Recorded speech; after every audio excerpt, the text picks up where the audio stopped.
Tout savoir du monde du travail au Grand-Duché de Luxembourg avec Laurent Chapelle. Bonjour aux 490 000 travailleurs du Grand-Duché du Luxembourg. Grâce à Caroline Cerny de la HR Academy, qui est notre rédactrice en chef de la semaine, aujourd'hui on va parler des salaires et de la santé. C'est donc un vaste programme qui nous attend. Le mode d'emploi avec RH Expert.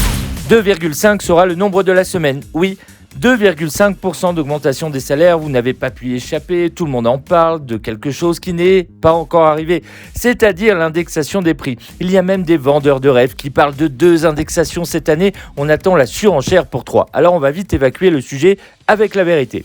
Tout d'abord, tous les salaires sont indexés au Luxembourg, c'est-à-dire que dès que l'inflation est supérieure à 2,5%, tous les salaires, j'ai bien dit tous les salaires, le vôtre, celui de votre patron, augmentent de 2,5%. Et on attend une nouvelle hausse de 2,5% pour voir encore son salaire augmenter. Donc, actuellement, l'essence et beaucoup de produits augmentent. Donc, on va direct vers une augmentation des salaires en juin prochain. Et peut-être, j'ai bien dit peut-être, il y aura une autre augmentation avant la fin de l'année. Mais c'est du peut-être et rien n'est moins sûr. Donc, retenez que contrairement à d'autres pays comme la France où l'augmentation n'est que sur le salaire minimum, les 490 000 travailleurs vont profiter d'une augmentation de salaire avant la fin juin. Venons-en plutôt à la bonne nouvelle qui polluait les entreprises avec ce fameux 3G obligatoire depuis le 15 janvier et qui est facultatif depuis le 12 février.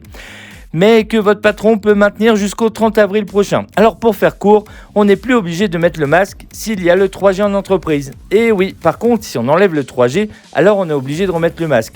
C'est en effet un dilemme que les patrons vont devoir gérer, sachant qu'en plus les quarantaines liées au cas contact ont été supprimées. Enfin, sur le domaine de l'emploi, il y a toujours plus de 10 000 postes disponibles et il faut savoir que de nombreux jeunes cherchent encore un apprentissage. Et si vous êtes une entreprise, n'hésitez pas à contacter l'ADEME. Zoom sur le métier de la semaine. Médecin du travail sera notre métier de la semaine. Savez-vous que le Luxembourg observe quant à lui une pénurie des médecins du travail et que la visite médicale d'embauche est obligatoire, ainsi qu'après 6 semaines de maladie ou bien après une promotion sur un poste à risque. Alors attention aux préjugés, le médecin du travail ne s'occupe pas seulement des visites médicales d'embauche ou bien des visites de reprise, même si son rôle est principalement préventif. Mais il a aussi un rôle de conseil auprès des entreprises.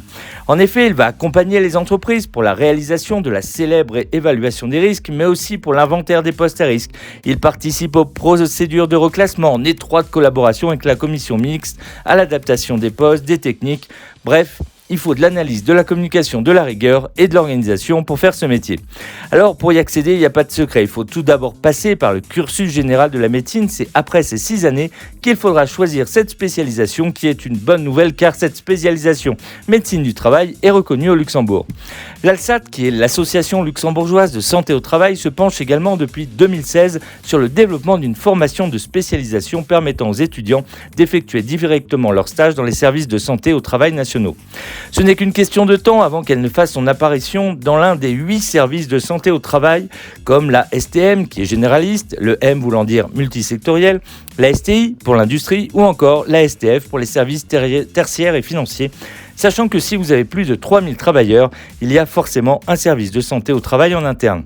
Dernière petite chose, les langues restent primordiales dans cette profession, notamment les 3 langues officielles du pays. Et il faut savoir que le nombre de salariés par médecin du travail est de 5000 maximum. Oui, quand même, 5000. Pour information, la fonction médecin du travail est incompatible avec l'exercice libéral de la profession. Alors si vous aimez soigner, écouter, prévenir et accompagner les employeurs, n'hésitez plus et postulez à notre métier de la semaine, médecin du travail. RH Expert vous donne rendez-vous dès maintenant sur www.rhexpert.com. Tout savoir du monde du travail au Grand-Duché de Luxembourg avec Laurent Chapelle.